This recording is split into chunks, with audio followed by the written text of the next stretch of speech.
Hello दोस्तों, तो कैसे हैं आप लोग। उम्मीद करते हैं आप लोग ठीक होंगे। आज का जो क्लास है पार्ट 2 वीडियो है। बैंक का जो चैप्टर चल रहा था, बैंक का मुख्यालय कैसे स्थापना हुआ, क्या हुआ, उसके बारे में जो वीडियो चल रहा है पार्ट 2 वीडियो। अगर पार्ट 1 वीडियो नहीं देखे तो पार्ट 2 वीडियो देख सकते हैं। और अरबी एनटीपीसी में जो पूछा गया क्वेश्चन है वही चल रहा है आपका क्लास में, ठीक है। वीडियो को स्टार्ट करने से पहले आपको जो चैनल पर नए हैं तो चैनल को सब्सक्राइब कर दिया और आप वीडियो को लाइक कर दीजिए। चलते क्लास को स्टार्ट करते हैं। कहता है देखिए कि बैंकिंग सेवाओं में, देखिए समझिएगा, बैंकिंग सेवाओं में कमी से, किससे कमी से संबंधित ग्राहकों की शिकायतों के समाधान हेतु भारतीय रिजर्व बैंक द्वारा नियुक्त अधिकारी को क्या कहा जाता है। जो नियुक्त होता है अधिकारी है उसको क्या कहा जाता है। बैंकिंग आयुक्त या केंद्रीय सत्कर्ता अधिकारी, बैंकिंग लोकापाल, या तो बैंकिंग लोकायुक्त कहते हैं उसको। बताइए। तो इसका जो राइट आंसर जो है दोस्तों, ऑप्शन आपका हो जाएगा सी, यानी कि बैंकिंग लोकपाल इसको कहते हैं। आप देखिए इसका डीप थोड़ा पढ़ते हैं। यहाँ पर दिया गया है कि बैंकिंग लोकपाल योजना 2006 में भारतीय बैंकों के ग्राहकों के शिकायतों एवं समस्याओं को सुलझाने के लिए प्रारंभ की गई थी। ये एक योजना है, ठीक है। इसके अंतर्गत बैंकिंग लोकपाल की नियुक्ति की जाती है, जो एक अर्धन्यायिक प्राधिकारी होती है, ठीक है। देखिए कहा गया बैंकिंग लोकपाल योजना 1995 में लागू की गई, लेकिन 2002 एवं 2006 में इस योजना का दायरा बढ़ाते हुए संशोधन किए गए, ताकि बैंकों द्वारा स्वच्छ, पारदर्शी, भेदभाव रहित और जिम्मेदारी पूर्वक बैंकिंग सेवाएं प्रदान की जा सके, ठीक है। इस नोट को आप लिख लीजिएगा, ठीक है। चलते क्लास को और आगे बढ़ते हैं। देखिए ये भी आरआरबी एनटीपीसी में कई बार क्वेश्चन पूछा गया है। कहता है निम्नलिखित में से कौन सा विकल्प है जो वित्तीय समावेशन का विवरण हो सकता है, यानी कौन सा वित्तीय समावेशन का विवरण हो सकता है। देखिए वित्तीय लेन देन के लिए मोबाइल फ़ोन का उपयोग, अपने ग्राहकों को जाने, मापदंडों का क्रियान्वयन करें, निःशुल्क पैसे ट्रांसफ़र करने की सुविधा, निर्धनों को सस्ते मूल्य पर वित्तीय सेवाओं का वितरण, ठीक है। तो इसका जो राइट आंसर जो दोस्तों ऑप्शन नंबर डी, यानी कि निर्धनों को सस्ते मूल्य पर वित्तीय सेवाओं का क्या करना है, वितरण करना है, ठीक है। इसका नोट पढ़ लीजिए आप, अच्छा रहेगा। देखिए नोट में कहा गया है कि वित्तीय समावेशन का जो कम आय वाले लोगों और समाज के वंचित वर्ग को वहनीय कीमत पर भुगतान, बचत, ऋण आदि सहित वित्तीय सेवाओं पहुंचाने का प्रयास है, ठीक है। वित्तीय समावेशन का मुख्य उद्देश्य है उन प्रतिबंधों को दूर करना जो वित्तीय क्षेत्र में भाग लेने से लोगों को बाहर रखते हैं। इस नोट को अच्छे से पढ़ लीजिएगा, ठीक है। क्लास को चलते हैं, आगे बढ़ाते हैं। कई बार एनटीपीसी में पूछा गया है। देखिए कि एक संपत्ति जो एक उधारकर्ता के पास होती है, जो संपत्ति होती है, एक जो उधार लेता है उसके पास होता है, और एक ऋणदाता को गारंटी के रूप में उपयोग करती है। किसमें? गारंटी के रूप में उपयोग करती है, जब तक कि ऋण चुकाया नहीं जाता है। वो क्या कहलाता है? संपार्श्विक या ब्याज या डेबिट या क्रेडिट कहते हैं उसको। तो उसको क्या कहते हैं, तो बताइए आप लोग क्या कहते हैं उसको। तो इसको क्या कहते हैं? ऑप्शन में इसका राइट क्या हो जाएगा? ए, यानी कि संपार्श्विक कहते हैं एक संपत्ति जो उधारकर्ता के पास होती है, जब तक कि वह ऋण चुकाया नहीं जाता है तब तक उसे ऋणदाता को गारंटी के रूप में इसका उपयोग होता है। उसे क्या कहते हैं? संपार्श्विक कहते हैं, कोलेस्ट्रॉल कहा जाता है। बहुत इंपॉर्टेंट क्वेश्चन है यह, ठीक है, बैंक लेवल से याद रखिएगा। चलते हैं क्लास आगे बढ़ते हैं। ABRRB NTPC में कई बार क्वेश्चन पूछा गया है, ध्यान दीजिएगा कि अधिकांश जो होता है रोबोटिक्स बैंक जो होते हैं, जो अधिकांश रोबोटिक्स बैंक होते हैं का प्रयोग बढ़ रहा है, ठीक है।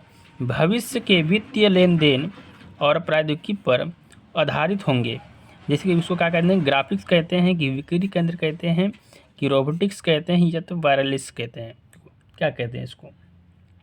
तो इस चीज़ को क्या कहते हैं हम लोग? वायरलेस कहते हैं। क्या कहते हैं? वायरलेस कहते हैं।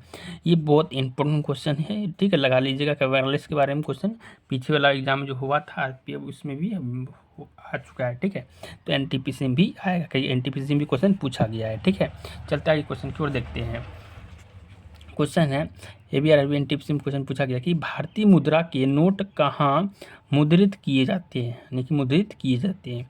नई दिल्ली में, बम्बई में, नासिक में, आगरा में। तो जो भी भारतीय मुद्रा है उसका जो नोट है कहाँ पर मुद्रित किए जाते हैं। तो इसका जो राइट आंसर जो है दोस्तों ऑप्शन नंबर ए नहीं सी हो जाएगा, सॉरी सी हो जाएगा। नासिक वो में होता है, कहाँ होता है, नासिक में होता है। ठीक है, चलते हैं आगे क्वेश्चन देखते हैं। कहता है ABRRB NTPC में है कि रुपए के लिए चिन्ह जो होता है, ये जो चिन्ह है को डिजाइन करने के लिए आयोजित प्रतिस्पर्धा के विजेता कौन थे।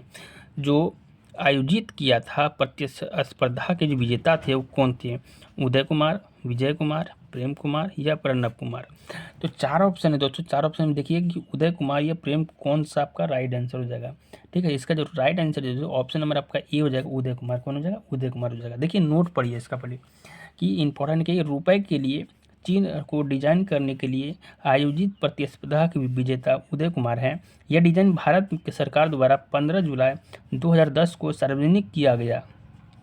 अमेरिकी डॉलर, ब्रिटिश पाउंड, जापानी येन और यूरोपियन संघ के यूरो के बाद रुपया पांचवी ऐसी मुद्रा बन गया जिसे रूस के प्रतीक चिन्ह से पहचाना गया। उसके प्रतीक चिन्ह से ही पहचाना गया था। इस बात को याद रखिएगा।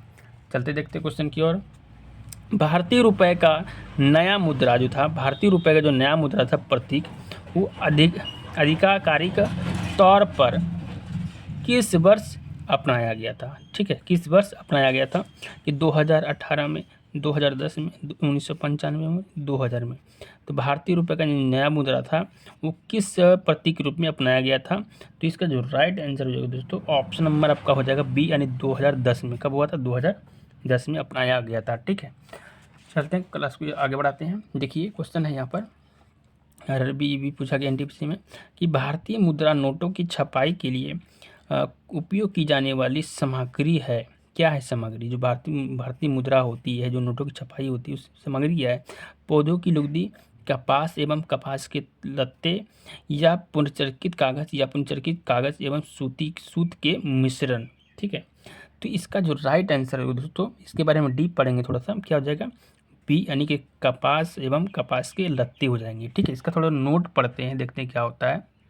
देखिए नोट में कहा गया है कि भारतीय मुद्रा नोटों की छपाई के लिए उपयोग की जाने वाली जो सामग्री है, कपास एवं कपास के लत्ते जो होते हैं, वो लत्ते होते हैं, क्या होते हैं, कपास एवं कपास के लत्ते होते हैं। बैंक करेंसी नोट, कागज तथा नॉन ड्यूजिलियस स्टाम्प पेपर की छपाई में प्रयोग होने वाले कागज का उत्पादन करने के लिए सन 1968 में सिक्योरिटी पेपर मिल होशंगाबाद मध्य प्रदेश में चालू की गई थी। इंपॉर्टेंट क्वेश्चन देख लीजिए। आगे क्लास को देखते हैं कि 1 रुपए के नोट पर किसके हस्ताक्षर होते हैं। भारतीय रिजर्व बैंक के गवर्नर के, भारतीय रिजर्व बैंक के डिप्टी गवर्नर के, केंद्रीय वित्त मंत्री के, या केंद्रीय वित्त सचिव के। तो 1 रुपए का जो नोट होता है वो किसके हस्ताक्षर होते हैं। इसका जो राइट आंसर होगा दोस्तों ऑप्शन नंबर डी, यानी कि केंद्रीय वित्त सचिव के होते हैं, केंद्रीय वित्त सचिव के होते हैं। इसका नोट थोड़ा पढ़िए, नोट पढ़ने के बाद आपको थोड़ा सा डिटेल में मिलेगा कि 1 रुपए के नोट पर केंद्रीय वित्त सचिव के हस्ताक्षर होते हैं, जबकि 1 रुपए के सिक्के या नोटों को छोड़कर भारत में वित्तीय मूल्य वर्ग के नोटों को जारी करने का जो एकाधिकार भारतीय रिजर्व बैंक RBI को प्राप्त है, जिन पर भारतीय रिजर्व बैंक के गवर्नर का हस्ताक्षर होते हैं। ठीक है, इस चीज़ को याद कर लीजिएगा। चलते आगे क्वेश्चन की ओर देखते हैं। क्वेश्चन यहाँ देखिए कि निम्नलिखित पूर्व प्रधानमंत्री में से किसका नाम भारतीय करेंसी नोटों पर देखा जा सकता है। किसका नाम, अटल बिहारी वाजपेयी, इंदिरा गांधी, या डॉक्टर मनमोहन सिंह, या नरसिम्हा राव। तो एक जो पूर्व प्रधानमंत्री थे उनमें किसका नाम भारतीय करेंसी नोटों पर देखा जा सकता है। तो जो 280 का जो राइट आंसर होगा दोस्तों ऑप्शन नंबर आपका सी, यानी डॉक्टर मनमोहन सिंह का देखा जा सकता है। ठीक है, नेक्स्ट है देखिए कि भारतीय करेंसी नोटों के पिछले भाग पर कितनी भाषाएं मुद्रित है। जो भारतीय जो करेंसी नोट है पिछले भाग पर कितनी भाषाएं मुद्रित है होती है। तो 12, 14, 15, 13। तो कितनी भाषाएं थी वहाँ पे, तो 15, कितनी थी, 15 भाषाएं थी। आपको ये नोट थोड़ा क्या करना है, पढ़ लेना है। देखिए कि भारतीय नोट पे हिंदी अंग्रेजी के अलावा 15 भाषाएं कुल 17 का इस्तेमाल हुआ था।